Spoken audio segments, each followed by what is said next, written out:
So now we learned in the programming language variable, array, object, right?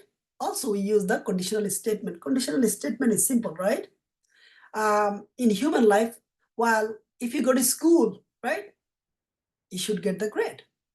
If you do a good job in your test, you should get the A plus, right? If you do not get the A plus, what happens if you get the B plus? So anything if, right? You give them condition and you start saying the if. It's called the condition. Across the programming language, they're almost the same, similar. They behave the similar way. So when you write the automation, when you develop the any application, can be the web, mobile, desktop, you have to put the condition. If user is typing the right credential, allow them to access the application. If user is typing the wrong credential, disallow them or decline them to access the application. Simple. If user is typing the right, the username wrong, the password, just tell them, hey, your username is correct, password is incorrect.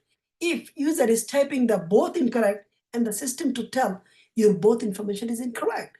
If user is typing the right password and the wrong the username or email, system should tell, while your password is correct, your username is incorrect. You see this, all this condition based on your user story or based on your what you're trying to accomplish, condition actually into the action. So in programming language, in the any core programming language, conditions are required. So once you learn, you understand, you practice, you know the why, where, when, advantage, disadvantage, and you know the practical how, you're good. You can actually learn any programming language with the same technique without any problem. So if else statement execute statement if a specific condition is true. If the condition is false, another statement in the optional will execute. As mentioned, if user is typing the wrong credential and the right password, system should tell, right? You did something good, something you did not do good. So that's exactly the condition. So we are in the test automation, you need to do the condition as well. Good, go next. Okay.